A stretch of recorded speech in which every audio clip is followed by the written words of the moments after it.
अस्सलामुअलैकुम, very good morning, welcome to new Pakistan. मैं हूं आपके साथ अनवार खावर और आज सबसे पहले हम बात करेंगे मुहर्रम उल हराम के चांद के हवाले से, जिसके लिए मरकज़ी रहत-ए-आल कमेटी की जानिब से इजलास बुलाया गया डिप्टी कमिश्नर ऑफिस कोयटा में। और इस इजलास के बाद प्रेस कॉन्फ्रेंस करते हुए मरकज़ी रहत-ए-आल कमेटी के चेयरमैन मौलाना अब्दुल खबीर आज़ाद का ये कहना था कि मुल्क के बेशतर मकामात पर मतला साफ रहा है। उन्होंने कहा है कि मुल्क के किसी भी मकाम से माह मुहर्रम उल हराम का चांद नज़र आने की कोई भी शहादत मौसूल नहीं हुई और पूरे मुल्क में अदम रोयत रही।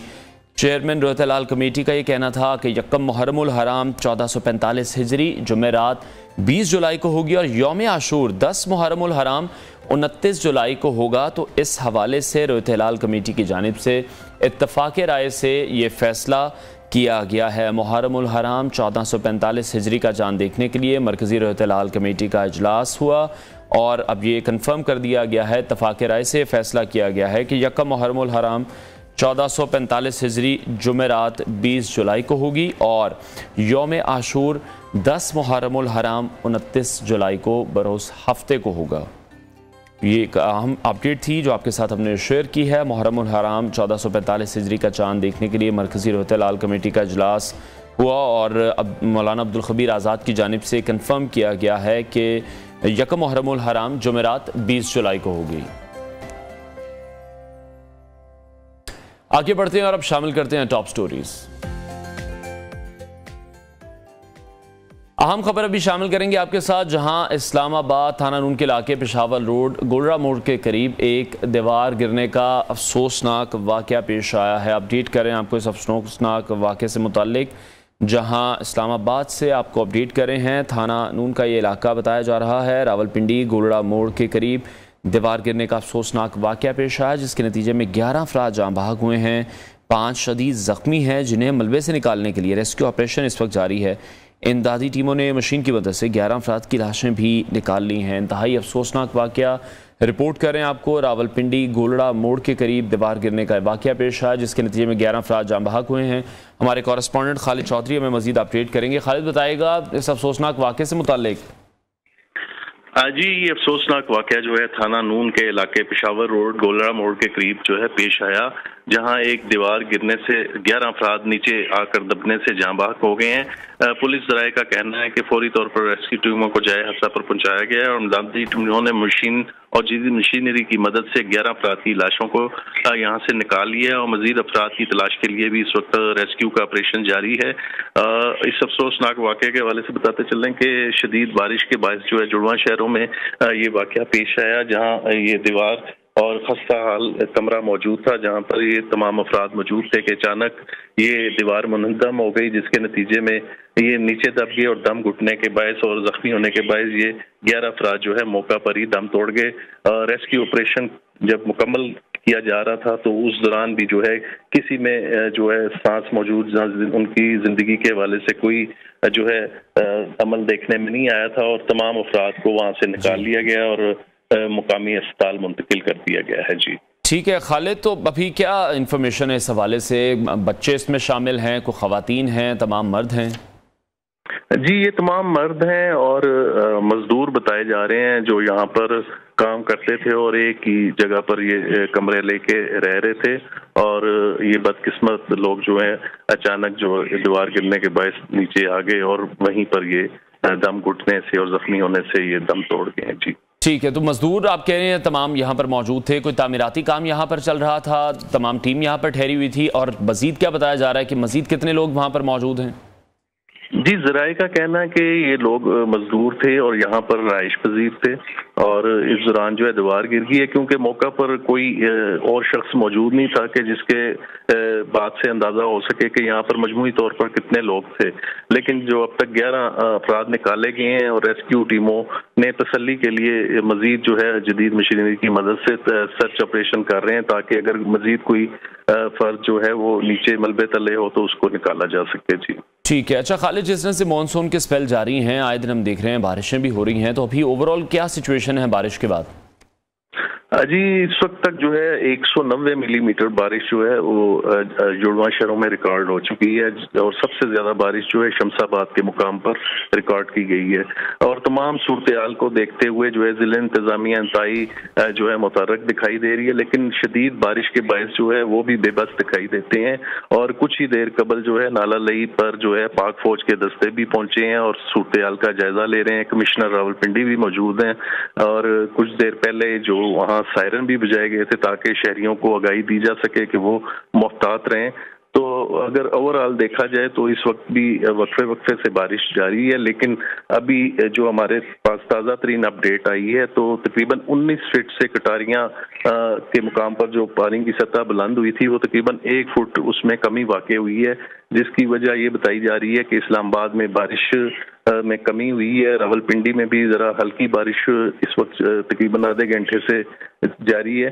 तो इस लिया गया है जो तमाम अफराद हैं उन्हें निकाल लिया गया है।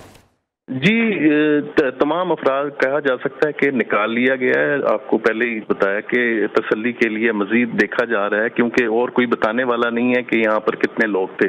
लेकिन जो अभी तक जराए बता रहे हैं कि रेस्क्यू जराए उनके मुताबिक तकरीबन यही लोग थे, लेकिन फिर भी तसल्ली के लिए ऑपरेशन किया जा रहा था कि देखा। ठीक है, बहुत शुक्रिया। हमारे कॉरेस्पॉन्डेंट खालिद चौधरी हमें अपडेट कर रहे थे। इंतहाई अफसोसनाक वाकया पेश आया है। तेज़ बारिश के बायस 11 अफराद मलबे तले दबकर जाँ बहक हो गए हैं। एक अफसोसनाक क्या है नाज़रीन, आगे बढ़ते हैं, टॉप स्टोरीज शामिल करते हैं।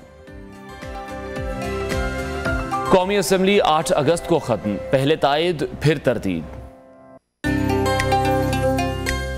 सऊद ने नए रिकॉर्ड बना डाले, गोल्फ टेस्ट पर पाकिस्तान की गिरफ्त मजबूत। सीमा हैदर कौन, जासूस या महबूबा? थर की बाहिम्मत खवातीन अजमत की नई मिसाल भी होंगी आज के शो का हिस्सा। और 20 जुलाई को इस्लामाबाद में 2 अहम सियासी बैठकें होने वाली हैं। स्पीकर कौमी असेंबली राजा परवेज अशरफ की जानिब से 20 जुलाई को पार्लियामान की आईनी कमेटी का इजलास बुलाया गया है, जिसमें असेंबली की कबल अज़ वक्त और वक्त मुकर्ररा पर तहरील के ज़मन में बास कानूनी पार्लिमानी पहलुओं पर फैसले मुतवक्के हैं। उधर हुक्मरान इत्तेहाद ने भी सरबराही इजलास में 20 जुलाई को बुला रखा है और पाकिस्तान पीपल्स पार्टी की जानिब से ये तजवीज़ दे रखी है कि निगरान सेटअप की सरबराही टेक्नोक्रेट की बजाय इस मरतबा किसी सीनियर सियासतदान के सुपुर्द कर दी जाए। उधर नून लीग और पीपल्स पार्टी के दरमियान 8 अगस्त को असेंबली की तहरील का फैसला भी हो चुका है और इस तरह अब कौमी इंतखाबात के लिए जो सियासी पार्टियों को है वो 90 दिन का वक्त मिल जाएगा। मगर वफाकी वज़ीर इत्तलात मरीम औरंगज़ेब ने कौमी असेंबली की तहरील के हवाले से 8 अगस्त की खबर की तरदीद की है। उधर सुप्रीम कोर्ट में फौजी अदालतों में सिविलियन के ट्रायल के मुतालिक अदालत ने हुकूमत की फुल कोर्ट बनाने की दरख्वास्त भी मुस्तरद कर दी और इस मौके पर चीफ जस्टिस ने कहा है कि फुल कोर्ट उस वक्त बनाना नामुमकिन है। तमाम जजेस पर मुश्तमिल बेंच बनाना तकनीकी बुनियाद पर मुमकिन ही नहीं है। 3 जजेस की जानिब से केस सुनने से माजरत की गई है। कुछ जजेस मुल्क में मौजूद नहीं हैं तो हम आपको तफसील से सुनने के लिए वक्त देंगे। तमाम जजेस की दिल से इज्जत और उनके मौक़िफ़ को एहतराम से देखते हैं। दूसरी तरफ चेयरमैन पीटीआई और बुशरा बीबी से मुतालिक इद्दत के दौरान निकाह के केस में भी अहम पेशरफ्त हुई है, जिसके मुताबिक district and session court Islamabad ने अब चेयरमैन पीटीआई के खिलाफ दरख्वास्त को काबिल समाअत करार दे दिया है। साथ ही साथ तोशाखाना केस में चेयरमैन पीटीआई की जज पर अदम एतमाद की दरख्वास्त भी मुस्तरद हो चुकी है। दूसरी जानिब परवेज़ खटक नई सियासी जमात बनाने के बाद नए इंकशाफात भी कर रहे हैं। परवेज़ खटक ये कह रहे हैं कि तहरीक इंसाफ ने 3-4 बार इलेक्शन के मौके क्यों ज़ाया किए और ये इंकशाफ जब होगा तो सब ही हैरान रह जाएंगे। वो ये कह रहे हैं कि ये बहुत बड़ा राज है और जिस दिन ये राज अफशा होगा तो लोगों को इल्म हो जाएगा कि पाकिस्तान तहरीक इंसाफ का आखिर असल में प्रोग्राम क्या था। इसके अलावा FIA को चेयरमैन PTI के साइफर के हवाले से तहकीकात की इजाज़त भी मिली है और अब देखना यह है कि ये कहानी किस हद तक अब पहुँचती है। सीनियर तजियाकार नज़ीर लगारी साहब ने हमें ज्वाइन किया, उनसे इस हवाले से मज़ीद बात करेंगे। लगारी साहब बहुत शुक्रिया आपके वक्त के लिए। नून लीग और पीपल्स पार्टी हम देख रहे हैं कि तकरीबन 8 अगस्त की तारीख पर मुत्तफिक हो चुके हैं। कौमी असम्बली तहलील होने जा रही है तो जो सियासी पार्टियों को इलेक्शन के लिए भी अब 30 दिन का एक इजाफी वक्त मिल जाएगा और उसकी बहुत सी रीजंस बताई जा रही हैं, जिस तरह से 16 सितंबर को चीफ जस्टिस साहब रिटायर होंगे, नवाज शरीफ की वापसी भी यही कहा जा रहा है कि उसके बाद ही शायद पॉसिबल हो सकेगी। तो सियासी सरगर्मियाँ आप देख रहे हैं अब पीक पर शुरू होने वाली हैं। यकीनन इंतखाबात का मौसम आ रहा है और अगस्त के बाद निगरान हुकूमत बन जाएगी और 8 अगस्त को बनती है, 6 अगस्त को बनती है या 9 अगस्त को बनती है, जो भी सूरत हाल होगी मेरा ख्याल है कि वो अभी तो दो जमातों के दरमियान कुछ बातचीत हुई है, लेकिन मुमकिन है कि फिर जो अभी PDM का इजलास होने वाला है, ये मामला या हुकूमत की जितनी भी इत्तेहादी जमातें उनका फिर एक इजलास होगा और डेट के बारे में फिर तय कर लिया जाएगा और उसके बाद इंतखाबी मुहिम भी शुरू हो जाएगी और फिर इलेक्शन कमीशन अपना शेड्यूल देगा। और शेड्यूल में ज़ाहिर है इन्होंने जो कबल वक्त असम्बली तोड़ने की वज़ीर-ए-आज़म ने भी बात की थी और ये जो रात को मुलाकात हुई है जनाब वज़ीर-ए-आज़म और जनाब आसिफ अली ज़रदारी और बिलावल भुट्टो ज़रदारी साहब की, तो इस मीटिंग में भी ये मामला तय हुआ है कि इलेक्शन कबल वक्त होने चाहिए। असल बात यह है कि किस तारीख को होते हैं ये मैटर नहीं करता है, लेकिन कबल वक्त ही असम्बली को तोड़ दिया जाएगा और उसके साथ सिंध असम्बली और बलूचिस्तान असम्बली भी तोड़ दी जाएंगी। तो यहाँ भी निगरान सेटअप आ जाएगा और निगरान सेटअप के आ जाने के बाद इलेक्शन कमीशन को शेड्यूल देना होगा इलेक्शन का और वो फिर इलेक्शन का शेड्यूल देगा और तभी इलेक्शन भी हो सकेगा और इंतखाबी सरगर्मियाँ भी हो सकेंगी। जाहिर है कि अगर मियां नवाज शरीफ को आना होगा तो वो भी आ जाएंगे। ठीक है लगारी साहब, जिस तरह से आप कह रहे हैं कि इलेक्शन अब जिस मर्जी डेट को हो लेकिन इलेक्शन होने चाहिए, तो इसके साथ साथ ये भी एक बात है कि इलेक्शन शफाफ भी होने चाहिए, ये भी बेहद ज़रूरी है। पाकिस्तान की सियासी तारीख देखें तो हर इलेक्शन की शफाफियत पर सवालात रहे हैं। आप क्या समझते हैं इस बार फिर ऐसा क्या करना चाहिए, क्या ऐसी चीज़ें होनी चाहिए जिससे इलेक्शन की शफाफियत पर कोई भी सवाल ना हो?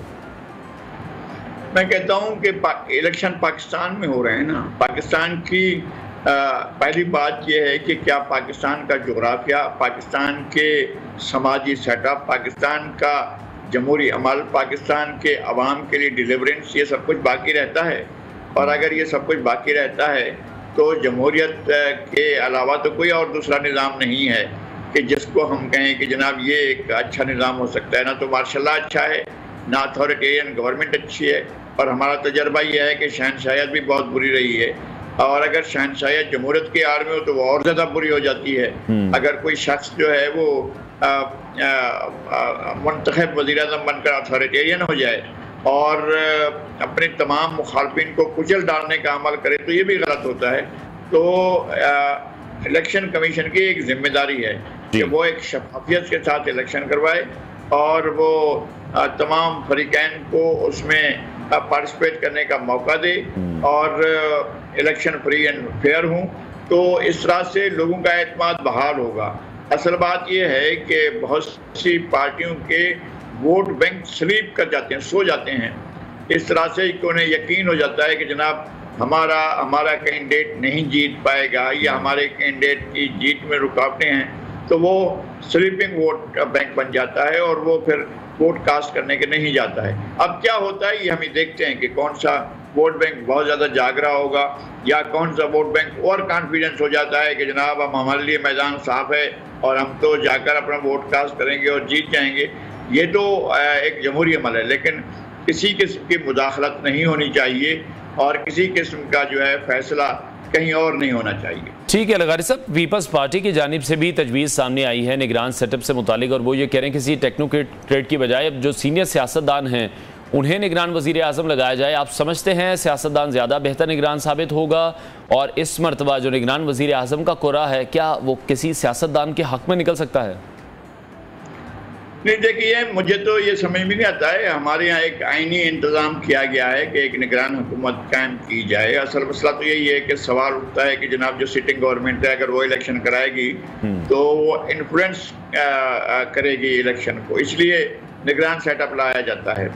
और हालांकि इंडिया में क्या, बांग्लादेश में क्या, किसी और मुल्कों में ऐसा नहीं होता है, कोई निगरान सेटअप नहीं बनता है, बल्कि वही हुकूमत इलेक्शन करा रही होती है, वही हार भी जाती है, वही जीत भी जाती है। आपने देखा है कई बार भारतीय जनता पार्टी हारी है, कई बार कांग्रेस हारी है। कांग्रेस तो मुसलसल 2 इलेक्शन हार चुकी है और उसके जो है वो और ज़्यादा उसको रिट्रीट होने का ज़्यादा इम्कान बढ़ा है। लेकिन हमें इस एतमाद को बहाल करना होगा और मुल्क के मामला सियासतदानों के हाथ में होना चाहिए। सियासत को गुनाह नहीं समझना चाहिए, सियासत को बदकारी नहीं समझना चाहिए। सियासत एक ऐसा अमल है जो सोसाइटी को आगे लेकर जाता है, सियासती इदारों की तश्कील करती है, सियासती रियासत की तश्कील करती है, सियासती आइन की तश्कील करती है, तो हमें सियासतदानों पर भरोसा करना चाहिए। ठीक है। और लगारी साहब, जिस तरह से हम देखते हैं कि दर्जनों सियासी जमातें हैं पाकिस्तान में मौजूद हैं, उन्होंने इलेक्शन में हिस्सा लेना है, छोटी जमातें जो हैं फिर वो बाद में प्रेशर ग्रुप का काम करती हैं और हुकूमतें हैं वो फिर ब्लैकमेलिंग का शिकार भी हो जाती हैं। तो क्या जो इतनी ज़्यादा सियासी जमातें हैं वो जमहूरियत का हुस्न है या फिर मुल्क के लिए मजीद मसाइल होते हैं? दुनिया भर में ऐसा होता है, एक से ज़्यादा सियासी जमातें होती हैं, फिर बाद में तहलील भी हो जाती हैं, ख़त्म भी हो जाती हैं। जनरल ज़िया के दौर में एक पार्टी रजिस्टर की गई थी, उसका नाम था गरीब अवाम पार्टी। कहाँ है वो गरीब अवाम पार्टी? इसलिए कि वो तो जनरल ज़िया बराह रास्त गरीब अवाम पार्टी के सरबराह को बुलाकर और उनके साथ मुलाकातें भी किया करते थे। किसी ने नाम भी नहीं सुना है कि कोई ऐसी जमात अब मौजूद है या नहीं है। इसलिए कि बाज़ दफ़ा कुछ लोगों की खुदगर्जी ये फैसला करती है कि पार्टियां बनाई जाएं। हमारे यहाँ लोगों को जो पार्टी बना रहा होता है उसके साथ 6 आदमी होते हैं, उसका ख्याल ही होता है कि इलेक्शन में जीत जाऊंगा और मुल्क का वज़ीर आज़म बन जाऊंगा। इस तरह की सैकड़ों पार्टियां हैं। एक आप प्रोसेस रख सकते हैं कि अगर कोई पार्टी इलेक्शन के बाद इलेक्शन के नताइज में इतने परसेंट, 2%, 3%, 4%, ये जो भी परसेंटेज अगर वोट हासिल नहीं करती है तो उसकी रजिस्ट्रेशन मनसूख हो जाएगी और वो दोबारा कायम नहीं की जा सकेगी। अगर इस तरह की आप कुछ करते हैं तो आप पार्टियां कब कर सकते हैं। ठीक है। अच्छा, दूसरी तरफ एक और अहम मामला है, चेयरमैन PTI एक बार फिर से हम देख रहे हैं कि वो नैब के पास जाने से कतरा रहे हैं, अपनी जान को खतरा करार दे रहे हैं और साथ ही साथ तोशा खाना केस में जज साहब पर ही एतराज़ कर रहे हैं। तो ये जो तरीके हैं आमतौर पर तो अदालती कार्रवाई में ताख़ीर के लिए ही इस्तेमाल हो सकते हैं। एक साबिक वज़ीर आज़म को आप समझते हैं रवैया ज़ेब नहीं देता, और साथ ही साथ अगर ये केसेस मुझ पर या आप पर हों तो क्या हम इतने आराम से जज साहब पर ही एतराज़ कर सकते हैं? लेकिन जज साहब बाहर बैठे हुए हैं और वो कोई और जज आ जाएंगे उन पर एतराज़ करेंगे, फिर कोई और जज आ जाएंगे उन पर एतराज़ करेंगे। इस वक्त जो सूरत हाल है वो उन्हीं की वजह से ख़राब हुई है। वो गैर सियासी आदमी थे, उनका कोई सियासी बैकग्राउंड नहीं था, वो एक अच्छे खिलाड़ी थे, बुरे खिलाड़ी थे, इससे हमें कोई गर्ज नहीं है, लेकिन वो सियासतदान अच्छे साबित नहीं हुए और वो स्टेटमेंट साबित नहीं हुए और वो लीडर साबित नहीं हुए। और बहरहाल उन्होंने ये सारी चीज़ें की हैं। उससे पहले जिस तरह से इदारों को मिलान किया गया, जिस तरह से इदारों को मीर जाफर मीर सादिक कहा गया, जिस तरह से उन्होंने बाकायदा जानवर तक कहा, ये सारा कुछ कहा, फिर बाकायदा हमला कर दिया 9 मई के हमले के बाद, तो कोई ऐसी कंसिडरेशन नहीं है कि जनाब उनसे कोई माकूलियत की तवक्को की जाए। उनसे आप माकूलियत की तवक्को कर ही नहीं सकते। ठीक है। लगारी साहब, एक शॉर्ट कमेंट आपसे चाहूंगा, वक्त की कमी है। परवेज़ खटक की सियासी जमात हमने देखा बंद तो गई है, लेकिन लगता ऐसा है ये कोई सियासी बड़ा धमाका कर सकते हैं, PTI चेयरमैन को मजीद को नुकसान पहुंचा सकते हैं, और PTI का जो वोटर है आपको लगता है कि वो परवेज़ खटक की इस जमात को वोट देगा? एब्सोल्युटली वो वोट देगा। मैनेजर एक तरफ हो गए हैं जिन्होंने इनके लिए सारी खेल बनाया था, मैनेज किया था, और जिस तरह से इनको लेकर आए थे, जिस तरह से वो बैठकर काम कर रहे थे, वो सब एक तरफ हो गए, इसलिए कि वो इदारे की साख पर, इदारे के बका पर, इदारे की वजूद पर मसला आ गया था। वो अब ऐसी सूरत हाल नहीं है। और दूसरी बात यह है कि परवेज़ खटक साहब के पास बड़े लोग आए हैं और जो 3-4 लोग रह गए हैं उनका और कोई सियासी मुस्तकबिल नहीं था। ठीक है, बहुत शुक्रिया सीनियर तज्जियाकार नज़ीर लगारी साहब हमारे साथ इन कॉन्वर्सेशन थे। ब्रेक लेते हैं, ब्रेक को दोबारा ज्वाइन करेंगे। Stay with us.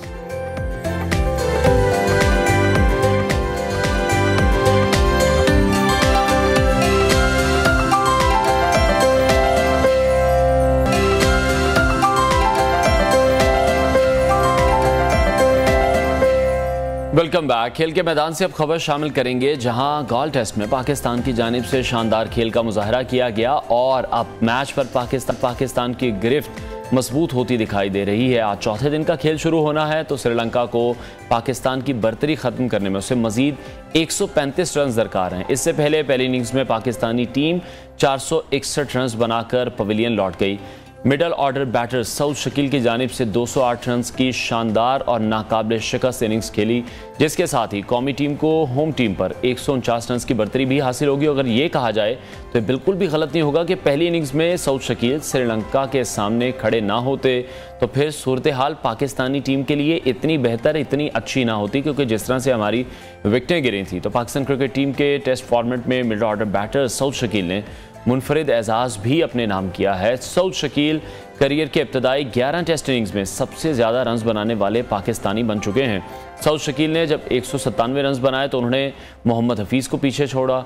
बाद अज़ां डबल सेंचुरी स्कोर करके सऊद शकील श्रीलंका में डबल सेंचुरी करने वाले पहले पाकिस्तानी बैटर बन गए हैं। और इसके साथ साथ ज़म T10 में कौमी खिलाड़ियों की जो शिरकत है वो भी हमें मुश्किल दिखाई दे रही है, क्योंकि खिलाड़ी ये बता रहे हैं कि chairman management committee Zaka Ashraf ने NOC देने से इनकार कर दिया है और NOC ना मिलने पर जो रिटायर्ड खिलाड़ी हैं वो बोर्ड के हवाले से काफ़ी परेशान दिखाई दे रहे हैं और जल्द ही ज़का अशरफ से मुलाकात का प्लान भी कर रहे हैं। Senior sports analyst Abdul Majid Bhatti साहब ने हमें ज्वाइन किया, उनसे इस हवाले से मजीद बात करेंगे। भट्टी साहब, बहुत शुक्रिया आपके वक्त के लिए। गॉल टेस्ट में आज चौथे दिन का खेल है।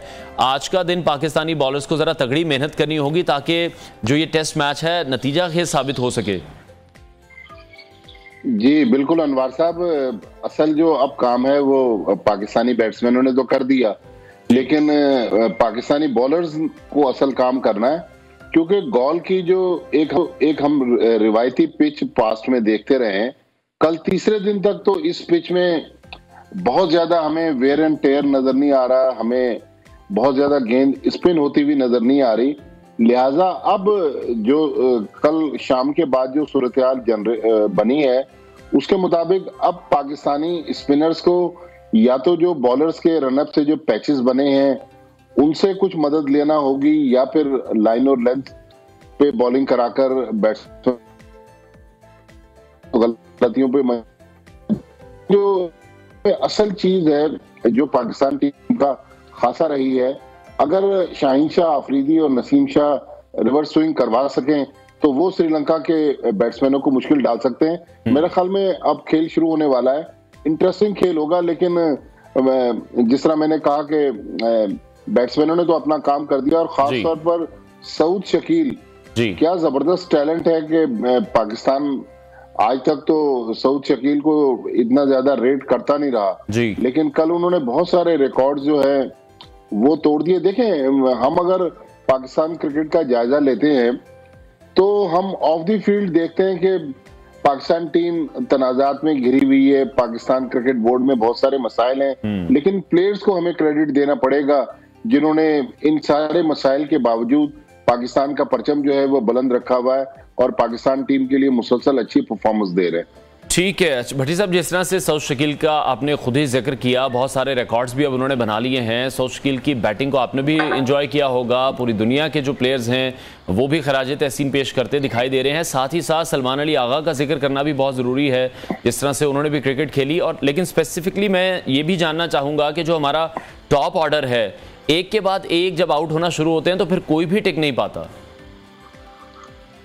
अच्छा, टॉप ऑर्डर बिल्कुल आपने सही फरमाया कि 101 रन पर 5 विकेट गिर गए और ऐसा लग रहा था कि अब ये पाकिस्तान की बैटिंग लाइनअप लड़खड़ा गई है, ये शायद संभल नहीं सकेगी।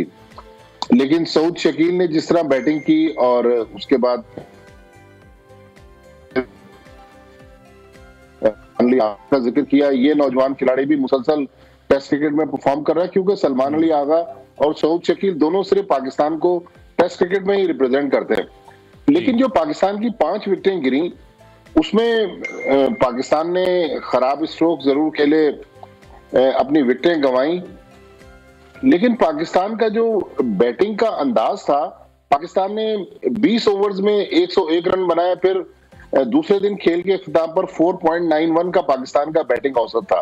तो मेरे ख्याल में टेस्ट क्रिकेट में पाकिस्तान पहले इस अंदाज में इस तरह की तेज बैटिंग नहीं करता था, लेकिन इंग्लैंड का जो जब से ब्रेंडन मैकलम इंग्लिश टीम के कोच बने, आप देखें कि बेसबॉल स्टाइल जो है उस पर अब पूरी दुनिया बात करती है।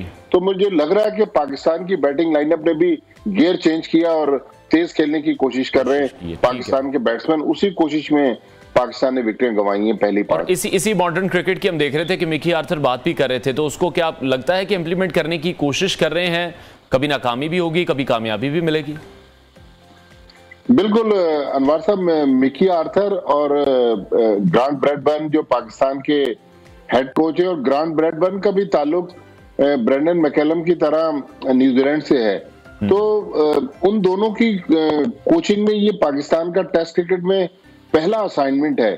तो हमने देखा कि पाकिस्तान के अपना जो रिवायती अंदाज था सुस्त खेलने का, उससे बिल्कुल मुख्तलिफ बैटिंग कर रहे थे। इवन सऊद शकील भी काफी स्लो बैटिंग के लिए शोहरत रखते हैं, लेकिन उन्होंने भी माजी के मुकाबले में कल इस 200 रन की इनिंग में कम गेंदें खेली हैं। तो मुझे लग रहा है कि थोड़ा बहुत पाकिस्तान की बैटिंग में अब उन्होंने तब्दीली लाने की कोशिश की, और कोशिश की है कि मॉडर्न डे क्रिकेट में जिस तरह तेज बैटिंग की जा रही है, पाकिस्तान भी उस अंदाज में खेले। और देखें, ये इस लिहाज से अच्छी चीज है कि टेस्ट क्रिकेट में लोगों का इंटरेस्ट कम हो रहा है। उसकी वजह यह है कि सारा दिन, खासतौर पर एशिया में जब टेस्ट क्रिकेट होती है तो कभी 170 रन बनते हैं, कभी 200 रन बनते हैं। और उसके मुकाबले में आप देखें कि इंग्लैंड की टीम जब पिछले साल पाकिस्तान आई थी तो पिंडी टेस्ट में एक ही दिन में उन्होंने 500 रन बना लिए पाकिस्तान के खिलाफ। तो मेरे ख्याल में इस अंदाज की अगर क्रिकेट पाकिस्तानी बैट्समैन खेलेंगे तो यकीनी तौर पर तमाशाई जो हैं या जो लोग टेलीविजन पर देखते हैं उनकी दिलचस्पी में भी इजाफा होगा। ठीक है भट्टी साहब, अब आप क्या समझते हैं गॉल टेस्ट जीतने के लिए बाबर 11 की हिकमत अमली क्या होनी चाहिए? देखिए, एग्रेसिव हिकमत अमली होनी चाहिए। अभी तो पाकिस्तान की तकरीबन 150 रन की लीड है, तो पाकिस्तान को अटैक करना चाहिए श्रीलंका के बैट्समैनों पर। लेकिन जहां पाकिस्तान ने अच्छी बॉलिंग करनी है वहां पाकिस्तान की फील्डिंग जो है उसका भी मेन रोल होगा, क्योंकि कहते हैं ना, कैचेस विन मैचेस। तो पाकिस्तान की टीम इस स्टेज पे, जबकि पिच में बहुत ज्यादा कोई अभी टूट फूट का अमल, बहुत ज्यादा गेंद ब्रेक नहीं कर रहा, तो मेरे ख्याल में अगर पाकिस्तान की टीम अच्छे कैचेस ले ले, जिस तरह पहली इनिंग्स में हमने इमामुल हक का कैच देखा फॉरवर्ड शॉट लेग पर, उस तरह के अगर पाकिस्तान के फील्डर कैच ले लें जी तो पाकिस्तान बेहतर पोजीशन में आ सकता है। ठीक है भट्टी साहब, और साथ ही साथ अब जो बात हो रही है पाकिस्तानी क्रिकेट टीम के हवाले से वो ज्यादा हो रही है स्पिनर को लेकर, जिस तरह से यासिर शाह को भी इग्नोर किया गया। अब आप क्या समझते हैं उसकी क्या वजह हो सकती है? जिस तरह की विकेटें यहाँ पर मौजूद हैं तो यासिर शाह की जादूगरी तो यहाँ पर चल सकती थी।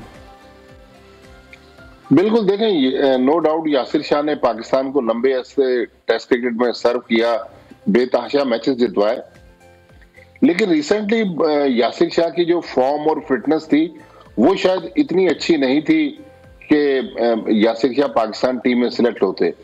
अब ये अबरार ने पिछली न्यूजीलैंड की सीरीज में और उससे पहले इंग्लैंड की सीरीज में भी अच्छी बॉलिंग की, और मोहम्मद नवाज की जगह हमने इस मैच में नोमान अली को मौका दिया, लेकिन नोमान अली बिल्कुल ऑफ कलर नजर आ रहे हैं। नोमान अली को भी अगर पाकिस्तान टीम में जगह बरकरार रखनी है तो उनको भी अच्छी बॉलिंग करना होगी।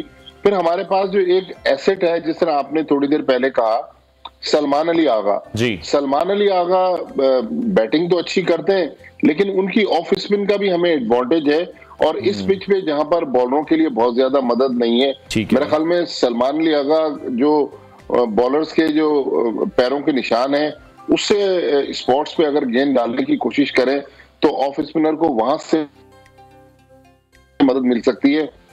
तो यासिर शाह तो इस वक्त देखें पाकिस्तान टीम में जगह नहीं बना सके, लेकिन पाकिस्तान की लेग स्पिन की एक बहुत बड़ी लेगेसी रही है। अब्दुल कादिर को देख लें, मुश्ताक अहमद को देख लें, यासिर शाह का आपने नाम लिया, लेकिन इस वक्त हमारे पास सर्किट में शायद इस क्वालिटी का कोई लेग स्पिनर नहीं है। तो मेरा ख्याल में इमरान खान के दौर में जो हमारा क्रिकेटिंग सिस्टम चेंज हुआ, 6 टीमों का हम रीजनल सिस्टम लेकर आए, तो उस सिस्टम में अभी तक हमें उस क्वालिटी नहीं मिले जितने प्लेयर्स मिलने चाहिए थे। तो ये एक अनफॉर्चुनेट है कि आज हमारे पास कोई क्वालिटी लेग स्पिनर नहीं है दुनिया। ठीक है, और भट्टी साहब आपके ये भी समझते हैं, जिस तरह से पाकिस्तान में पीएसएल से जब एक ट्रेंड शुरू हुआ तो हमें बहुत से फास्ट बॉलर्स मिले, बहुत से अच्छे पेसर्स मिले जो पाकिस्तानी टीम को सर्व भी कर रहे हैं, तो आपको लगता है कि जो यूथ है उनका भी फोकस ज्यादा फास्ट बॉलिंग की तरफ है? वो कहते हैं इसी में करिश्मा है, इसी में पैसे हैं, इसी में ज्यादा शोहरत भी है। अच्छा, बहुत अच्छा आपने सवाल पूछा। फास्ट बॉलर्स बिल्कुल हमारे पास अच्छे फास्ट बॉलर्स हैं। अभी जो लोग टीम में सिलेक्ट के, हारिस रऊफ सिलेक्ट नहीं हो सके, एहसानुल्लाह सिलेक्ट नहीं हो सके, फहीम अशरफ सिलेक्ट नहीं हो सके। अब ये दुनिया में हमारे जो बॉलर्स हैं वो मुख्तलिफ लीग्स खेल रहे हैं।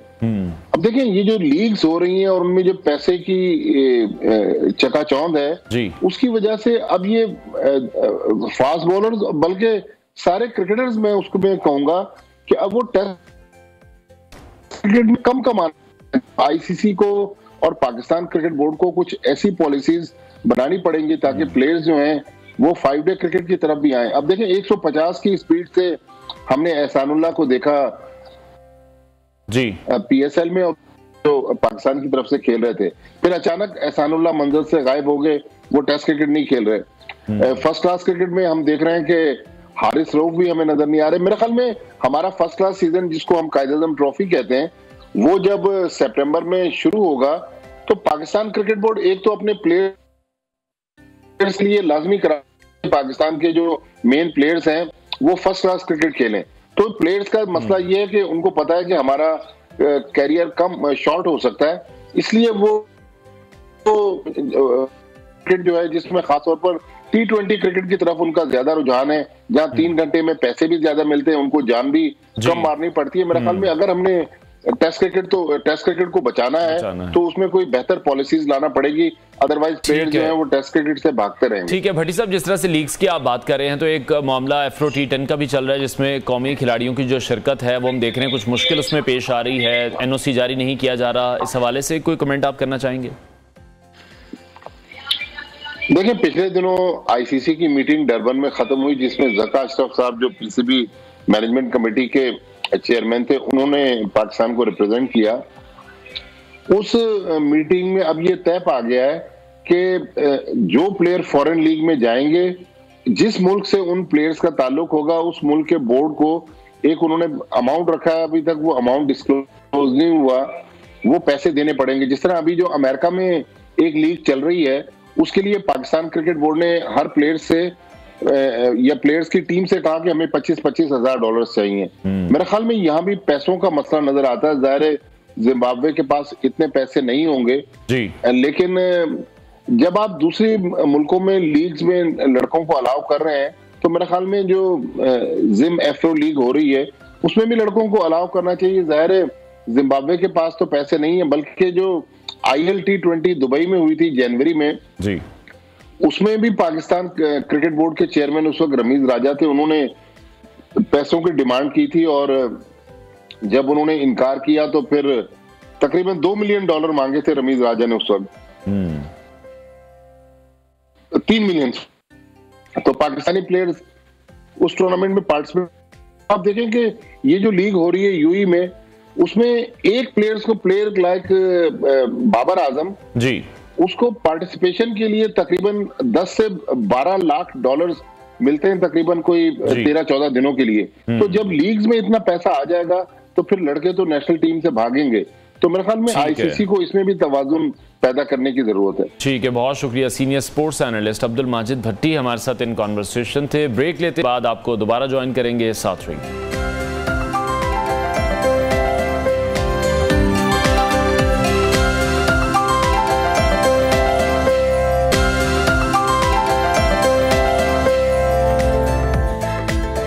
Welcome back. एक बहुत अहम मामला है जिसने भारत और पाकिस्तान में खासी तवज्जो हासिल की है। इस पर हमने कुछ दिन पहले प्रोग्राम में बात भी की थी। भारत में पाकिस्तान और सीमा हैदर के मामले ने खासी तवज्जो हासिल की हुई है। सीमा हैदर को भारतीय टीवी चैनल्स ने हाथों हाथ लिया है और इस कहानी में बहुत सारे मोड़ भी आए हैं, बहुत सारे लोग हैं जो कि शक का इजहार भी कर रहे हैं, बहुत से यूट्यूबर्स हैं ऐसे और दीगर सोशल मीडिया प्लेटफॉर्म्स भी हैं जो बहुत सारे दावे कर चुके हैं।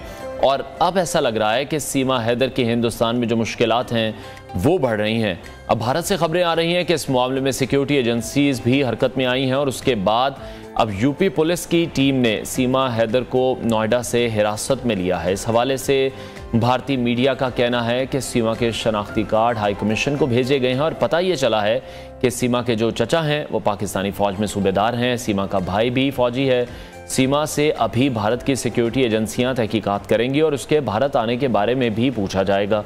यूपी पुलिस के एक ऑफिसर का ये कहना है कि सीमा एक पाकिस्तानी शहरी है, वो भारत क्यों आई है, इस हवाले से तहकीकात बहुत ज़्यादा ज़रूरी हैं। इसी सिचुएशन पर हम बात करेंगे। हमें भारत से ज्वाइन किया है सहाफ़ी, वहाँ पर मौजूद हैं सुनील कुमार हिमाचली, उन्होंने हमें ज्वाइन किया। सुनील, बहुत शुक्रिया आपके वक्त के लिए। सबसे पहले तो आपसे जानना चाहेंगे कि इस वक्त सीमा से जो यूपी पुलिस है वो तफ्तीश कर, इस बारे में पहले कुछ बताइएगा। देखिए, पहले तो आपका सबका शुक्रिया, आपने कीमती वक्त दिया अपने चैनल पे हमें। और सबसे बड़ी बात, जो अभी पुलिस की कार्रवाई चल रही है वो तो कानूनन चलेगी ही, क्योंकि एक 21 साल और 6 महीने 17 दिन की अगर औरत भारत पहुंचती है, वो भी बिना किसी की मदद के या किसी ने मदद की, वो सारे ही जांच के विषय हैं। क्योंकि ये जितना चिंता मुझे लगता है भारत के लिए है, उससे ही ज्यादा चिंता का विषय पाकिस्तान के लिए है। क्योंकि दोनों ही मुल्कों के बीच जिस तरीके से पहले रिश्ते बने हुए हैं और जो हिंदुस्तान की स्थिति बनी रहती है, या जो मिडिल ईस्ट तक भारत की और पाकिस्तान के रिश्तों की बातें कही जाती है, तो ऐसे में अब एक सीमा हैदर नाम की औरत भारत आती है और उसके आने के बाद जो सियासी परिस्थितियां बनती हैं वो सारी ही अब जांच का विषय है। क्योंकि एक औरत जिसके पास 4 मोबाइल फोन होने की बात कही जाती है, जिसके आइडेंटिटी प्रूफ में अलग अलग डेट ऑफ बर्थ कही जाती है। हाल ही में जो हमारे पास एक डेट ऑफ बर्थ का पाकिस्तान का नेशनल आइडेंटिटी कार्ड आपने भी देखा होगा शायद, उसमें उसके हस्बैंड का नाम है गुलाम हैदर। उनके रिश्तों को लेकर भी तरह तरह की बातें कही जा रही है। जो इशू किया गया है 20/9/2022 को, और इसमें भी एक्सपायरी डेट लिखी गई है 20/9/2032 को, और डेट ऑफ बर्थ जो इसमें बताई गई है वो 1/1/2002 की बताई गई है। तो ऐसे कई जो सीमा के पास से डॉक्यूमेंट मिले हैं जिनमें डेट ऑफ बर्थ एक जैसी नहीं है, या बहुत सी ऐसी चीजें हैं, जो बहुत से ऐसे तथ्य हैं। और सबसे बड़ी बात आपको मैं यहाँ पर बताना चाहूंगा कि सीमा जिस तरीके से, जिस लहजे से, जिस जुबान से हिंदी बोलती है, कोई भी इतने कम वक्त में बिना किसी ट्रेनिंग के, बिना किसी इंक्वायरी के या बिना किसी प्रैक्टिस के जो है वो हिंदी नहीं बोल सकता। अगर हम लोग उर्दू जुबान को अगर अपने लहजे में इस्तेमाल करेंगे तो कुछ टाइम का हमें भी जो है वो ट्रेनिंग चाहिए होगी, ज्यादा नहीं ज्यादा तो अभी। सुनील, जिस तरह से आप ये कहते दिखाई दे रहे हैं ना कि इन्वेस्टिगेशन हो रही है, बिल्कुल इन्वेस्टिगेट होना चाहिए अगर कोई भी गैर कानूनी तरीके से किसी मुल्क में दाखिल हुआ है। लेकिन अभी यहाँ पर जो शकूक व शुबहात हैं, पाकिस्तान में भी जो शकूक व शुबहात वो ये चल रहे हैं कि पहले भी तो गिरफ्तार किया गया था, इतने आराम से किस तरह से रिहा कर दिया गया, पहले इन्वेस्टिगेट प्रॉपर नहीं किया गया, अब ऐसा क्या शख्स सामने आ गया जो कि पहले इन्वेस्टिगेशन में सामने नहीं आया, दोबारा गिरफ्तार कर लिया गया, इतने आराम से कैसे उन्हें छोड़ दिया गया?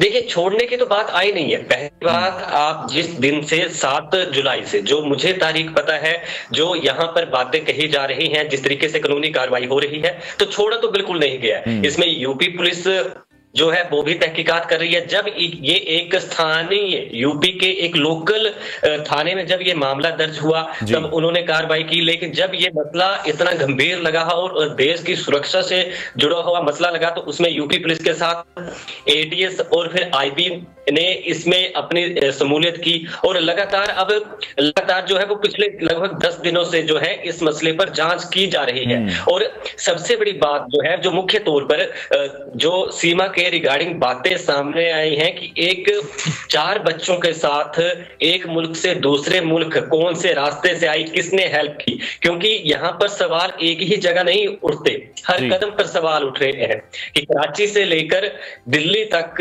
आखिरकार सीमा का साथ किसने दिया। क्योंकि वो इतनी पढ़ी लिखी नहीं है, 5वीं पास बताई जा रही है, उसके जो वालिदैन बताए जा रहे हैं फौज से संबंधित बताए जा रहे हैं उसके। सुनील, जिस तरह से आप ये बात कर रहे हैं, आप ये पॉइंट आउट हमें करते दिखाई दे रहे हैं कि सीमा को बिल्कुल भी नहीं छोड़ा गया, इन्वेस्टिगेट किया जा रहा है, हम भी इस बात को एग्री कर लें अगर, तो आप नहीं समझते कि कोई भी शख्स अगर गैर कानूनी तौर पर किसी मुल्क में पहुंचा है, उस तरह से उसको मीडिया में हाईलाइट मिल रही है, मीडिया में इतनी अप्रोच है, इंटरव्यू पे इंटरव्यू हो रहे हैं, ऐसा तो किसी मुल्क में नहीं होता, कैद में रखा जाता है, प्रॉपर इन्वेस्टिगेट किया जाता है, वो तो मीडिया के सामने मौजूद हैं।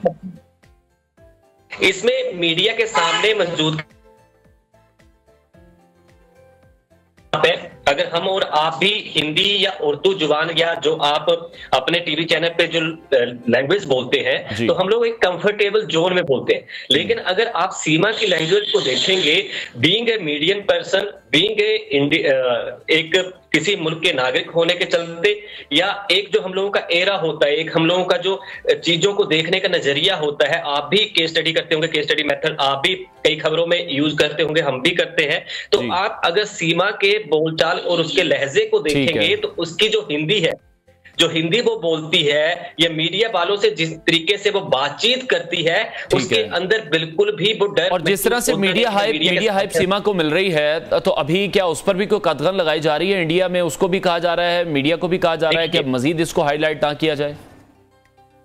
देखिए, जितना भी आपने सबसे पहले जब प्रोग्राम की शुरुआत की थी, आपने की थी सोशल मीडिया की। वर्तमान में सोशल मीडिया एक प्लेटफॉर्म बन चुका है जहां पर पता नहीं क्या कुछ उल्टा सीधा भी परोसा जाता है। कई तरह की भ्रांतियां, कई तरह की अफवाहें उसमें चलाई जाती हैं। तो सबसे पहले तो दोनों ही मुल्कों की अवामों से मेरा अनुरोध है और रिक्वेस्ट है कि किसी भी ऐसे प्लेटफॉर्म पर या ऐसी खबर पर विश्वास ना करें, क्योंकि ऐसी खबरें जब भी संजीदा बन जाती हैं, दंगे करवाती, धार्मिक भाव को भड़का सकती है। तो ऐसी कई प्लेटफॉर्म है जो खबरों को सिर्फ परोसते हैं, जैसे किसी के लिए कोई जायका नया बना दिया गया हो, लेकिन जो खबरें बिल्कुल स्पष्टता से दिखाई जा रही है वो भारतीय मीडिया पूरे तरीके से दिखा रहा है। और ठीक है। और सुनील, जिस तरह से अभी हम कुछ खबरें ये सुन रहे हैं कि हो सकता है इन्हें डिपोर्ट कर दिया जाए वापस, या इस हवाले से कुछ ये बातें भी हो रही हैं कि भारतीय जो पुलिस है उन्हें वापस नेपाल ले जाना चाहती है। देखिए, नेपाल ले जाने की तो बात इसलिए है क्योंकि जिस रास्ते से सीमा आई है वहां पर उसका कौन कौन सा लिंक है, वो सीधी सी बात है कि वो सब जांच का विषय है, वो पार्ट ऑफ इन्वेस्टिगेशन है। लेकिन रिपोर्ट करना ही एक वहां पर सही रास्ता इसलिए क्योंकि आज एक ने कदम उठाया है, कल को कोई और उठाएगा। और आप पिछले एक दशक से अगर देखेंगे तो आफ्टर कोरोना टाइम बहुत सी ऐसी लव मैरिजेस हुई हैं, लेकिन उन लव मैरिज में दोनों ही मुल्कों में अगर लोगों ने रिश्ते जोड़े हैं तो एक आपसी भाईचारक सांस को देखते हुए जोड़े हैं, ना कि इस तरीके से गुपचुप तरीके से जो है वो रिश्ता जोड़ा गया है या पहले। ठीक है। और सुनील, जिस तरह से ये भी मैं आपसे जानना चाहूंगा, क्या जो सीमा के बच्चे हैं वो भी अभी हिरासत में हैं, और साथ ही साथ जो इन्वेस्टिगेशन का दायरा कार है वो कहां तक फैलाया गया है? क्या सचिन से, उसकी फैमिली से भी इन्वेस्टिगेट प्रॉपर किया जा रहा है? क्या वाकई में इनकी उस गेम के थ्रू बात हुई थी? क्या सचिन को भी गिरफ्तार किया गया है? देखिए, जो सचिन है जिसके साथ उसका यहाँ पर जो शादी होने की बात कही जा रही है, सचिन के अगर आप बातचीत को देखें या मीडिया के सामने वो इतना खुल के बोल नहीं पा रहा है जी। जो बातें उससे इन्वेस्टिगेशन की जा रही हैं वो सब जांच का विषय है, अंदर खाते की बातें हैं, क्योंकि बहुत सी बातें ऐसी हैं जो मीडिया को भी बताई नहीं जा सकती, जो जांच का विषय। इस बात को आप भी समझते हैं और मैं भी समझता हूँ। लेकिन दूसरी तरफ जहां तक बच्चों की बात है, बच्चों के लिए अलग से कानून बने हुए हैं, उनके लिए अलग से जो है वो व्यवस्था की गई है, उनकी देखभाल की जा रही है। शायद उन्हें अभी इतनी समझ भी नहीं हो कि आखिर उनके साथ हो क्या रहा है, या जो उनकी खाला कही जा रही है या उनकी मां कही जा रही है, क्या वो चारों ही उसके बच्चे हैं? ये बात भी अब जांच का विषय है, क्योंकि 4 लोगों को लेकर पहुंचना और यहां तक पहुंच जाना ये कोई बहुत कम वक्त की बात नहीं है। अगर वो पाकिस्तान से, कराची से भारत के लिए आई है तो उसे कुछ ना वक्त तो लगा ही होगा, और हर एक कदम जो है वो जांच का विषय है, और कहां कहां उसके तार जुड़े हुए हैं, क्योंकि अब ISI से भी उसका कनेक्शन होने की बात कही जा रही है, उसके पीछे सियासी, उसके पीछे आतंकवादी ताकतें होने की बात भी कही जा रही है। अब हर एक एंगल को, और सबसे बड़ी बात मैं आपको बताना चाहूंगा, क्योंकि आपके लिए भी ये शायद मुद्दा है, क्योंकि एक 5वीं पास औरत बॉर्डर क्रॉस कर जाती है जी, जिस तरह भारतीय मीडिया ने स्टोरी को बहुत ज्यादा कवर किया, हमने देखा सीमा ने भी लातादाद इंटरव्यूज दिए, बहुत कॉन्फिडेंट वो दिखाई दे रही थी। आप ये कह रहे हैं कि सचिन उतने कॉन्फिडेंट नहीं है, तो अभी वहां पर क्या कॉन्सेप्ट चल रहा है? क्या ये सिर्फ प्रेम कहानी है या इसके अलावा कुछ और भी हो सकता है? क्योंकि पाकिस्तानी जो है वो ये शक कर रहे हैं कि ये भारतीय जासूस हैं, भारतीय ये शक कर रहे हैं कि ये पाकिस्तानी जासूस हैं, जो ह्यूमन राइट्स वाले हैं वो ये कह रहे हैं कि ये कोई प्रेम कहानी है। तो जो इंडियन अवाम है उसकी सोच क्या है? देखिए, इंडियन अवाम का देखिए, जितने मुंह उतनी बातें और जितने माइंड उतने थॉट। ये हम लोग एक इस पे ये नहीं चल सकते। लेकिन सबसे बड़ी बात ये है कि दोनों ही मुल्कों के जितने भी आवाम है, इस वक्त सबको पेशेंस बनाने की जरूरत है, क्योंकि आज एक मसला हुआ है, कल को दूसरा कोई और मसला ऐसा ही उठेगा। ऐसे मसले ना उठे और दोनों ही मुल्कों के बीच कोई ऐसी स्थिति ना बन जाए कि ये जो हम लोगों के बीच पीस की बातें कही जा रही है या पीस फ्यूचर में हो जाए इसकी बातें कही जा रही है, तो वो दरार ना बने। अब जांच का विषय है तो जांच जो है वो एटीएस करेगी, आईबी करेगी, पुलिस करेगी, उसमें हम लोग हस्तक्षेप नहीं कर सकते। और कोई भी ऐसा बयान ना मैं खुद देना चाहता हूं, ना ही मैं किसी और को राय दूंगा कि बिना किसी इन्वेस्टिगेशन के जो चल रही है या बिना किन्हीं तथ्यों के कोई भी ऐसी बात ना कहें जो दोनों ही मुल्कों के बीच दरार की स्थिति जो है वो पैदा कर दे। ठीक है, बहुत शुक्रिया। हिंदुस्तानी सहाफ़ी सुनील कुशली हमारे साथ इन कॉन्वर्सेशन थे। इस मामले पर इन्वेस्टिगेट प्रॉपर किया जा रहा है और सीमा को गिरफ्तार भी कर लिया गया है। बच्चे कहाँ हैं ये भी मालूम नहीं है, और अगर सचिन की या उसकी फैमिली की बात करें तो शायद उनको इन्वेस्टिगेशन का उस तरह से हिस्सा नहीं बनाया जा रहा। दोनों मुल्कों की इस मामले पर खुसूसी तवज्जो है, दोनों मुल्कों के जो अवाम हैं उनका भी काफ़ी इंटरेस्ट है। हम देख रहे हैं कि सोशल मीडिया पर तरह तरह की मीम्स बन रही हैं, बातें हो रही हैं, कुछ कहानियाँ भी सर्कुलेट कर रही हैं कि किस तरह से सीमा यहाँ से वहाँ पहुँच गई। जो पाकिस्तानी हैं वो ये कहते दिखाई दे रहे हैं कि भारत की अपनी कोई चाल है, भारत की अपनी कोई जासूस है, जबकि भारत से भी ये रिस्पॉन्स सामने आ रहा है कि पाकिस्तान की तरफ से कोई जासूस भेजी गई है। तो अब देखना यह है कि इन्वेस्टिगेशन होंगी और क्या जो फैक्ट्स हैं वो सामने आते हैं। ब्रेक लेते हैं, ब्रेक के बाद आपको दोबारा ज्वाइन किया।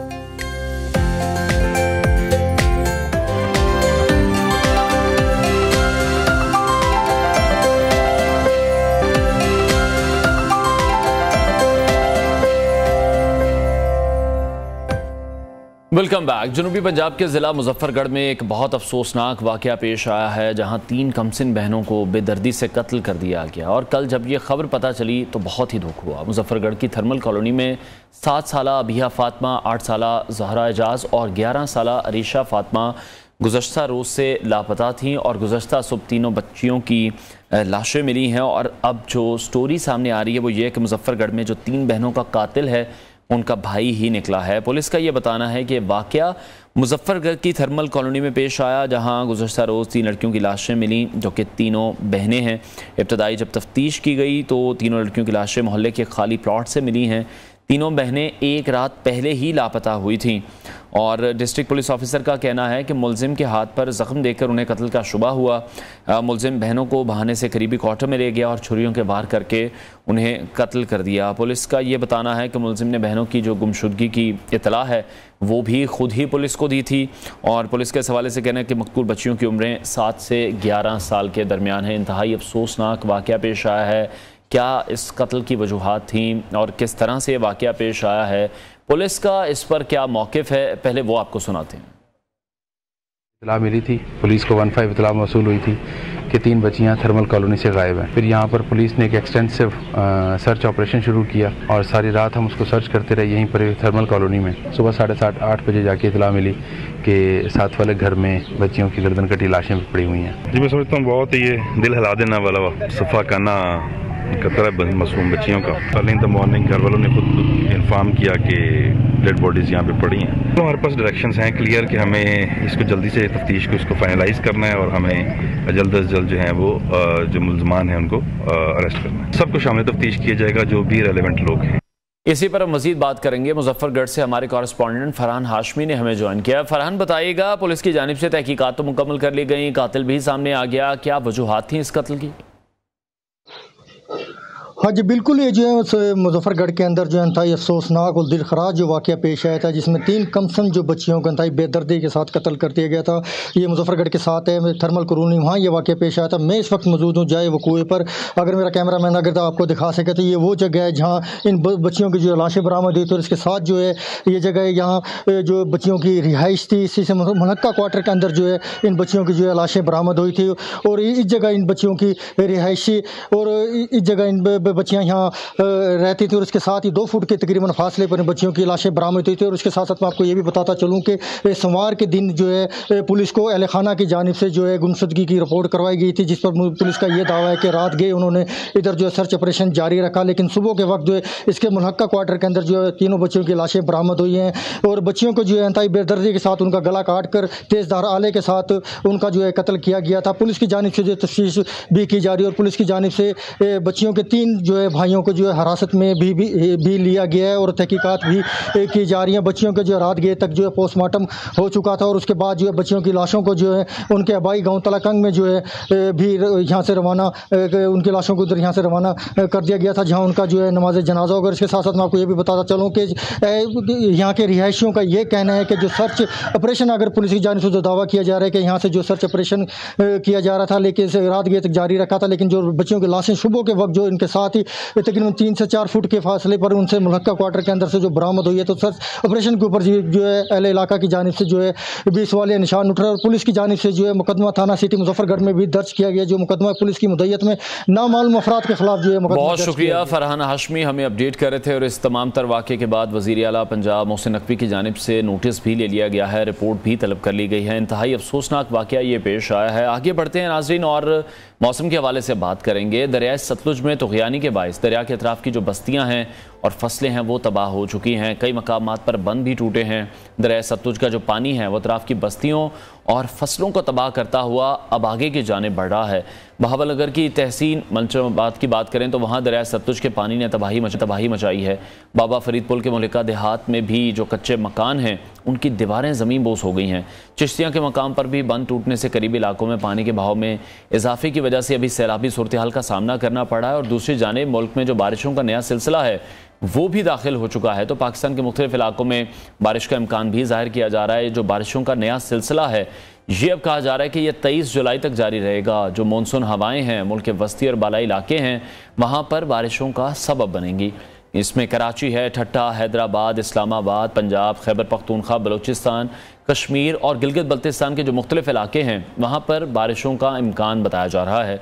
पाकिस्तान में मौसमियाती तब्दीलियों के हवाले से WWF ने लाहौर में प्रेस कॉन्फ्रेंस करते हुए बताया कि मौसमियाती तब्दीलियों की वजह से पाकिस्तान मज़ीद कमज़ोर हो रहा है और ये खासी तशवीशनाक बात है, क्योंकि पाकिस्तान पहले ख़राब तरीन मुआशी सूरत हाल से गुजर रहा है और ऊपर से ये जानलेवा मौसमियाती तब्दीलियों का भी हमें सामना करना पड़ रहा है।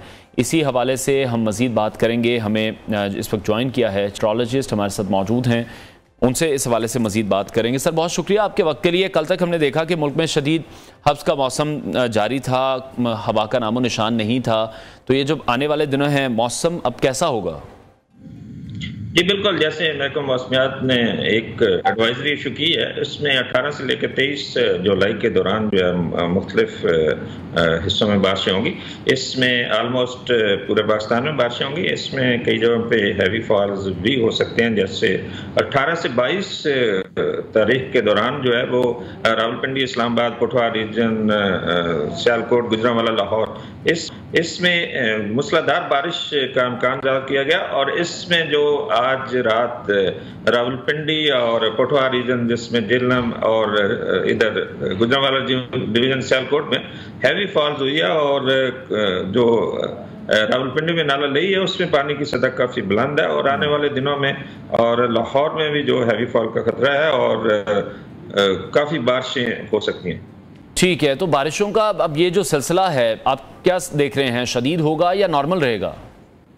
देखिए, इसमें शदीद ही कहा गया है, जिसमें 18 से 22 जो जुलाई है उसके दौरान काफ़ी मूसलाधार बारिशें हैं। इसमें काफ़ी एरियाज भी मेंशन किए गए हैं। इसमें जैसे जो साउथ पंजाब की बात कीजिए वहाँ पे डीजी खान में भी हिल टोरेंट्स में वो सैलाब आ सकता है। इस तरह जैसे हमारे हिली एरियाज हैं, नॉर्दर्न एरियाज, कश्मीर, KP के इलाके, मरी, इनमें फ्लैश फ्लडिंग और लैंड स्लाइडिंग का भी खतरा है। ठीक है, तो अभी सयाहों के लिए क्या एडवाइजरी जारी की गई है? जो लोग नारायण कागान की तरफ जा रहे हैं या जो भी हमारे नॉर्दर्न एरियाज हैं उनके लिए क्या एडवाइजरी है? ट्रैवल करना चाहिए, नहीं करना चाहिए? क्या एहतियात उनके लिए ज़रूरी है? देखिए, 2 दिन पहले जो एडवाइजरी इशू की गई उसमें स्पेशल जो हमारे टूरिस्ट हैं उनको ये बात बताई गई कि इनमें काफ़ी ज़्यादा बारिश और लैंडस्लाइडिंग का खतरा है, तो वो अपना प्लान जो है ये फोरकास्ट देख के प्लान बनाएं, क्योंकि अगर उस तरह में कोई इस तरह की एक्टिविटी वहाँ पे हो जाती है तो वो उनके लिए मुश्किलात पैदा हो सकती हैं। ठीक है, और ये जितनी भी अब बारिशें अब एक्सपेक्टेड हैं इनसे अर्बन फ्लडिंग या आप देख रहे हैं जो दरियाओं में सैलाब का खतरा तो मौजूद नहीं? जी बिल्कुल, जैसे हमने आज जो फ्लड फोरकास्ट डिवीजन लाहौर जो है वो फोरकास्ट इशू करता है, उसमें जो वीकली हमारी फोरकास्ट होती है उसमें ये मेंशन किया गया जैसे चनाब, दरिया चनाब, जेहलम और रावी और सतलज, इनमें मीडियम से हाई फ्लड के चांसेस हैं आने वाले इसी जो स्पेल के दौरान जो है। ठीक है, और जिस तरह से बार बार ये कहा जाता है कि पाकिस्तान मौसमियाती तब्दीलियों की जद में है, सबसे ज़्यादा जो खतरात हैं वो पाकिस्तान को ही हैं, और अभी WWF की जानिब से भी खबरदार किया गया है, आगाह भी किया गया है कि पाकिस्तान में जो मौसमियाती तब्दीलियाँ हैं वो काफ़ी ख़तरनाक साबित हो सकती हैं। तो जो पाकिस्तान के बदलते मौसम हम देख रहे हैं उसके हवाले से आप क्या कहेंगे? देखिए, जैसे क्लाइमेट चेंज है पूरी दुनिया को अफेक्ट कर रही है और पाकिस्तान का जो शेयर है बहुत कम है, 0.9% है, 1% से भी कम है, लेकिन जो सर्कुलेशन होती है पूरे ग्लोब की वो तो ये नहीं देखती कि किस जगह पे जो कम कार्बन की मिकदार को जो एटमॉस्फेयर में जा रही है। तो हमारे ये पूरी दुनिया को जैसे आजकल आप देखें जो हीट वेव जो है वो यूरोप और इन इलाकों अमेरिका को अफेक्ट कर रही है। तो इस तरह पाकिस्तान में जो सैलाब की सूरत हाल या काफ़ी रेंज है, मानसून का इराटिक हो जाना, तो ये सारी आने वाले दिनों में, आने वाले सालों में होगी और ये इस पे पाकिस्तान काफी इफेक्ट होगा। ठीक है, लेकिन असलम साहब इन बदलते मौसमों से लड़ेंगे कैसे? बहुत खतरनाक बात है ये, और फ्यूचर में इस हवाले से क्या प्लानिंग की जा रही है, मुस्तकबिल में कि हमारा क्या लायामल होगा?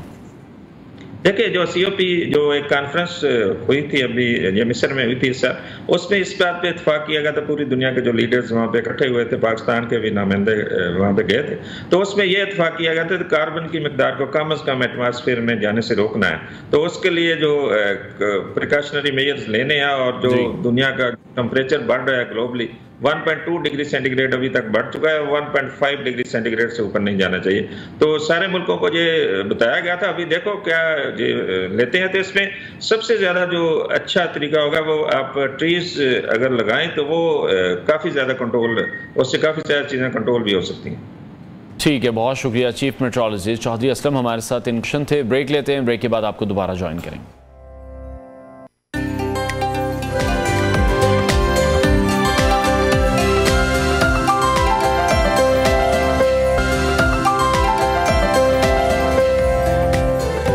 Welcome back. पाकिस्तान में प्रोफेशनल खवातीन ड्राइवर खाल खाल ही मिलती हैं, और ऐसे में थर पार्कर जैसे पसमानदा और दूर दराज इलाके में खवातीन को डंपर जैसी भारी भरकम गाड़ी चलाना अपनी जगह एक बहुत ही गैर मामूली बात है, क्योंकि थर की ये सख्त जान औरतें घंटों काम करती हैं और यहाँ का सबसे मुश्किल काम कर रही हैं।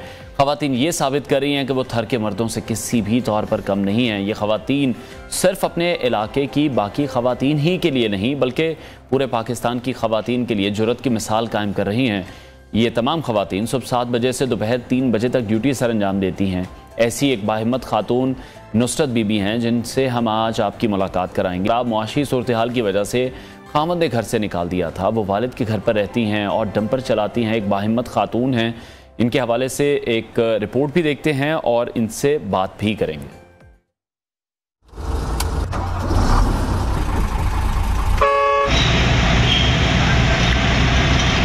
ये बड़े बड़े डंपर अब थर पार्कर की खवातीन भी चला रही हैं। कोयले की मुंतकिली के लिए खवातीन ड्राइवरों की पूरी शिफ्ट सुबह 7 बजे से दोपहर 3 बजे तक ड्यूटी अंजाम देती है। ड्राइवर नुसरत ने बताया कि उनके घर के हालात बहुत खराब थे और माशी खराब सूरत हाल की वजह से खामिद ने उन्हें घर से निकाल दिया था। मेरे हालात कुछ अच्छे नहीं थे, गुर्बत की वजह से शायद एक तक रोटी खाते थे, एक तक बैठे होते थे। इसी वजह से हमारे घर में लड़ाई भी हो गई थी और मेरे शोहर ने मुझे निकाल दिया था। मैं अब्बू के घर रहती थी। नुसरत का कहना है कि उन्होंने डंपर चलाने की 1 साल तक ट्रेनिंग की, जिसके बाद से वो ड्यूटी कर रही हैं। ऑयल माइनिंग कंपनी में मैं काम करती हूँ और मैं 2017 में आई हूँ यहाँ पे, और 1 साल की मैंने ट्रेनिंग की है और उसके बाद मैं जॉब करती हूँ। नौकरी मिलने के बाद न सिर्फ नुसरत माशी तौर पर मजबूत हो गई है, बल्कि अपने बच्चों को तालीम और उन्हें काबिल बनाने का अज़म भी रखती है। Kashif Munir, neo news, Karachi.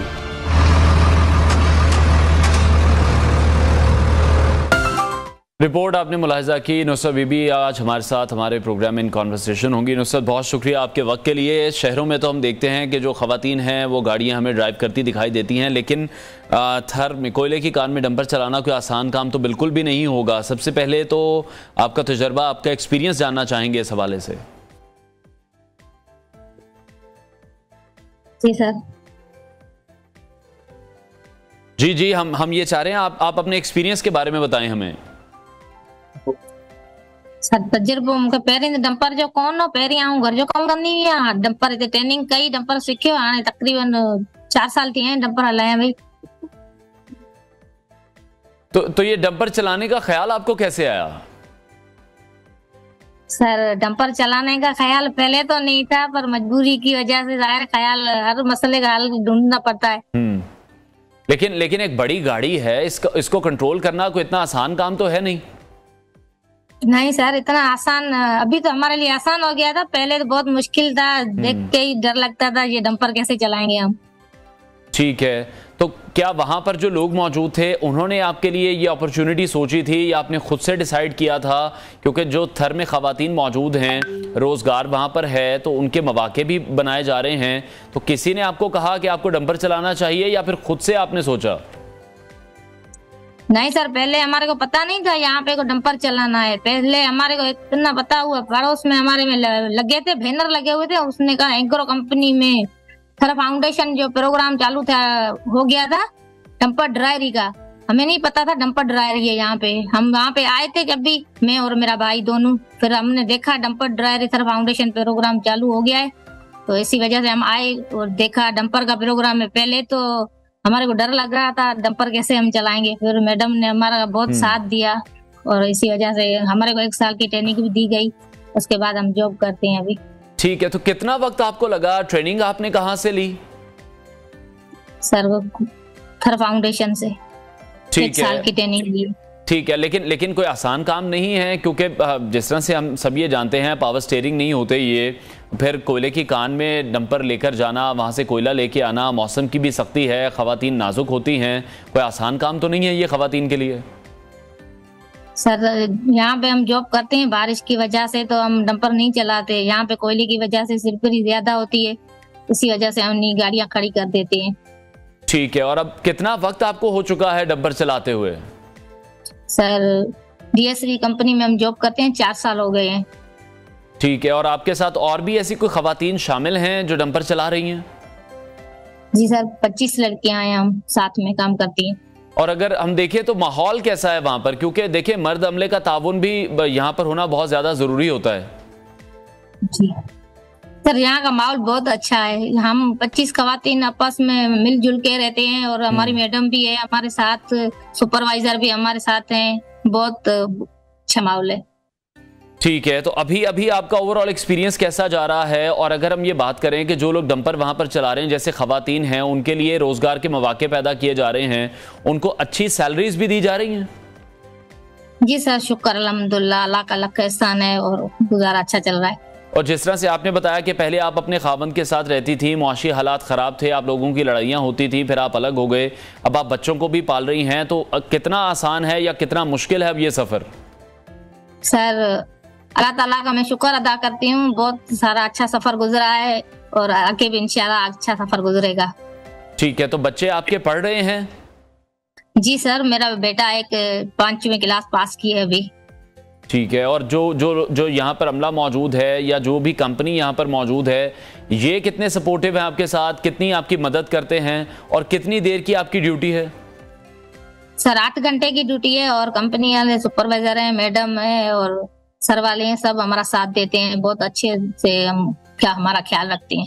ठीक है, और मजीद मौके आप देख रही हैं कि यहाँ पर जॉब्स के खवातीन के लिए निकल रहे हैं? क्योंकि हमेशा से बात की जाती है वुमेन एम्पावरमेंट की, खवातीन को आगे लाया जाए, खवातीन भी मर्दों के शाना बशाना चलें, और जिस गर्मी में, जिस सख्त मौसम में आप मर्दों के साथ काम कर रही हैं, ये पूरे पाकिस्तान के लिए भी एक मिसाल है। जी बिल्कुल सर, हम मर्दों के साथ तो काम करते हैं 8 घंटा, मर्द भी जॉब करते हैं तो हम खवातीन भी साथ में जॉब करती हैं 8 घंटा। ठीक है, और जो जिस तरह से आप बता रही हैं कि 25 मजीद खवातीन भी आपके साथ हैं, उनका एक्सपीरियंस कैसा है, उनके मुआशी हालात कैसे हैं? जिस तरह से अब आप भी ये जॉब जब आपने स्टार्ट की है तो अपने खावंद से अलहदगी के बाद शुरू की है? जी सर बिल्कुल। तो जो बाकी खवातीन हैं वहां पर, जी उनका एक्सपीरियंस कैसा है? सर वो बहुत खुश हैं।